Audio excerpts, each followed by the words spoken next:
میں ملک کے نوجوانوں خاص کر طلبہ برادری کو یقین دلاتا ہوں کہ حکومت انہیں اپنے بچوں کے برابر سمجھتی اور ان پر کسی قسم کی زیادتی یا تشدد کرنا نہیں چاہتی۔ اگر انہیں سیاست کا شوق ہے تو وقت آنے پر ضرور سیاست میں حصہ لیں، لیکن اس کے لیے اپنی درسگاہوں کو تختہ مشق نہ بنائیں اور نہ کسی سیاسی جماعت کو وہاں دخل اندازی کرنے دیں۔ حکومت پاکستان اس چیز پر بالکل پابند ہے کہ اسٹوڈنٹ یونین جو کہ جن پر پابندی عائد کی گئی ہے وہ پابندی برقرار رہے۔ 38 سال قبل ضیاء الحق کی آمریت کے دوران پورے پاکستان میں طلبہ یونین پر پابندی عائد کر دی گئی تھی، مگر پھر 11 فروری 2022 کو سندھ میں ایک قانون کے ذریعے اس پر سے پابندی ہٹا دی گئی۔ یہ فیصلہ تب ہوا جب پورے ملک میں طلبہ یونین کے لیے مظاہرے منعقد کیے گئے۔ طلبہ یونین سے پابندی تو سابقہ وزیر اعظم بے نظیر بھٹو کے دور اقتدار میں ہی اٹھا لی گئی تھی، مگر سال 1993 میں سپریم کورٹ نے تعلیمی اداروں کے اندر سیاست کرنے کو ممنوع قرار دے دیا تھا۔ سندھ اسمبلی میں منظور کیے جانے والے بل کے مطابق منتخب شدہ طلبہ رہنماؤں کو جامعات کی سینٹ اور سنڈیکیٹ میں نمائندگی ملے گی۔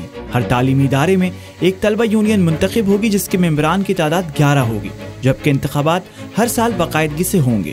کوئی بھی طالب علم تعلیمی ادارے میں کسی کے خلاف متعصبانہ رویہ اختیار نہیں کر سکے گا، جبکہ تعلیمی اداروں میں نفرت انگیز تقریر، اسلحہ رکھنے اور ناجائز کارروائیوں پر سخت پابندی ہوگی۔ رواں مہینے کی 9 تاریخ کو طلبہ نے پورے ملک میں مختلف مقامات پر مظاہروں کا انعقاد کیا۔ کراچی میں ایک ایسا ہی مظاہرہ کراچی اسٹوڈنٹس الائنس نے پریس کلب پر منعقد کیا۔ آج جو ہم یہ احتجاج کر رہے ہیں وہ کراچی اسٹوڈنٹس الائنس کے پلیٹ فارم سے کر رہے ہیں۔ پورے کراچی کی مختلف تنظیمیں، ترقی پسند تنظیمیں اکٹھی ہوئی ہیں اور اس امید سے اکٹھے ہوئے ہیں کہ ہم سب مل کر ایک جدوجہد کا آغاز کریں گے۔ صاف پانی پر سندھ یونیورسٹی میں غداری کے مقدمات ہوتے ہیں، احتجاج کرنے پہ ATC کے مقدمات لگتے ہیں، اور اس کے علاوہ ایڈمنسٹریشن کے خلاف بولنے پہ جو ہے وہ اینٹی اسٹیٹ کے جو ہے وہ مقدمات لگتے ہیں۔ وہ ساری ڈیمانڈ جو ہیں ہم نے کمپائل کر کے آج ہم اس احتجاج میں آئے ہیں کہ ان تمام مطالبات کو پورے کیا جائے، جس میں ڈی ملٹرائزیشن ہے، یونینز کی بحالی، صاف پانی، ٹرانسپورٹ، فیسوں میں اضافے، ہراسمنٹ کمیٹی، سنڈیکیٹ میں حصہ، بجٹ کا 5% سے 10% کرنا، ایکسیکٹرا۔ سال 2019 میں طلبہ یکجہتی مارچ نے ملک بھر میں طلبہ یونین کے لیے شدت سے آواز بلند کی، جس کے بعد پیپلز پارٹی نے سندھ میں ایک بل منظور کروایا جس کے تحت یونین کا نظام واپس بحال ہونا تھا۔ البتہ رواں سال تک اس بل پر کوئی پیش رفت نہیں ہو سکی تھی۔ جو پہلا ڈرافٹ تھا اس کے اندر ہمارے کچھ اعتراضات تھے، ان میں جو سب سے امپورٹنٹ اعتراض تھا وہ یہ تھا کہ انہوں نے کہا تھا کہ ہم غیر جماعتی الیکشنز کروائیں گے، نان پارٹی الیکشن ہوں گے، ڈپارٹمنٹل الیکشنز ہوں گے، ایک پراپر یونین نہیں ہوگی۔ لینگویج انتہائی ویگ تھی، یعنی آپ کو جو ہے وہ کوڈ آف کنڈکٹ کی خلاف ورزی پہ طلبہ نکالے جائیں گے، بیڈ بیہیویئر پہ طلبہ نکالے جائیں گے۔ سوال یہ تھا کہ اس کے ڈیسیژنز کون لے گا کہ بیڈ بیہیویئر اور اچھا بیہیویئر کیا ہے۔ طلبہ یونین کی پابندی کے باعث نہ صرف تعلیمی ادارے پرتشدد کارروائیوں کی آماجگاہ بن کر رہ گئے ہیں، بلکہ لسانی بنیادوں پر یہاں بہت سے گروہوں نے اپنے لیے جگہ بھی بنا لی ہے۔ یونینز کی پابندی کے بعد کیمپسز کی ہیجمنی کے لیے ایک ہی پیرامیٹر ڈیسائیڈ ہوا، وہ تھا طاقت، وہ تھا جبر، وائلنس۔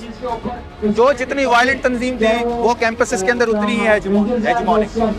یہ کہنا غلط نہ ہوگا کہ طلبہ یونین ملک کے سیاسی اور سماجی ترقی کے لیے ایک ناگزیر ادارہ ہے، کیونکہ یہی یونین سازی طلبہ میں سیاسی شعور کو اجاگر کرتی ہے اور اس کے ساتھ ساتھ انتظامیہ کے معاملات پر بھی کڑی نگاہ رکھتی ہے۔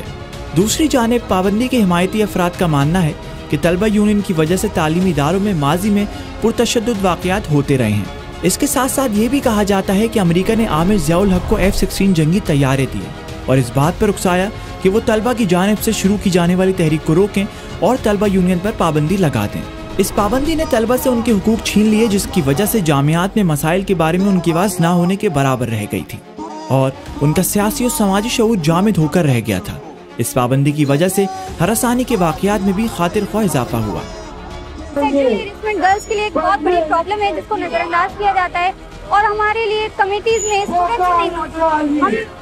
اگر ہم ہراساں ہوتے ہیں تو ہم گھر بیٹھ جاتے ہیں، ڈر جاتے ہیں، والدین کہتے ہیں کہ آپ لوگ کہاں جائیں پڑھنے، کیونکہ ہم کچھ نہیں کر سکتے۔ ہمارے کمیٹیز میں انتظامیہ شامل ہوتی ہے، وہی اساتذہ شامل ہوتے ہیں جو ہمیں ہراساں کرتے ہیں، تو یہ مسائل گرلز کو اسپیشلی فیس کرنے پڑتے ہیں۔ تو خواتین بھی لیڈرشپ کا کردار ادا کر سکتی ہیں، لیکن ہم سے وہ پلیٹ فارم ہی چھین لیا گیا ہے جہاں ہم سیکھ سکیں لیڈرشپ، جہاں ہم الیکشن لڑ سکیں، الیکشن کو سیکھ سکیں، کیمپین سیکھ سکیں۔ ملک کے دوسرے صوبوں خاص کر پنجاب میں اب تک طلبہ یونین کی بحالی کے لیے مظاہرے منعقد کیے جا رہے ہیں۔ پاکستان کا ایک ہی سچویشن ہے اس کرائسس سے نکالنے کا، وہ یہ کہ طلبہ یونینز بحال ہوں، یہ طلبہ سیاست میں جائیں اور سیاست کے بعد جو ہے وہ اعلیٰ کیا